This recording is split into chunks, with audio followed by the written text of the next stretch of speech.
پر لیٹتے ہیں آپ دعا پڑھ لیتے ہیں،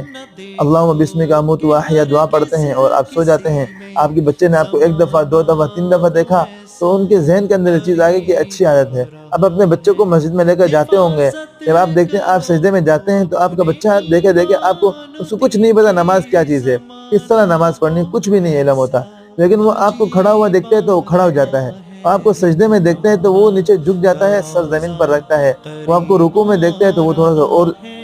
کھڑا ہونے کے بعد تھوڑا سا جھک جاتا ہے۔ تو جو آپ کر رہے ہوتے ہو نا وہی وہ کر رہا ہوتا ہے، وہ نماز تھوڑی پڑھ رہا ہے، وہ تو آپ کی نقل کر رہا ہے کہ میرا والد بھی اچھا کام کر رہا ہے مجھے بھی کرنا چاہیے، تو وہ آپ کی نقل کر رہا ہوتا ہے۔ تو عادت ایسی چیز نہیں ہے کہ آپ اٹھا کر بچے کے اندر ڈال دیں گے یا اس کو کوئی انجیکشن لگا دیں گے وہ عادت اس کے اندر آ جائے گی۔ تو آپ جو عمل کرتے رہیں گے وہ آپ کو دیکھا دیکھی ایک دفعہ کریں گے، دو دفعہ، تین دفعہ، چار دفعہ، جب آپ کا معمول بنے گا تو آپ کا بچہ بھی کرے گا۔ آپ نے ایک دفعہ بیان سن لیا، آپ نے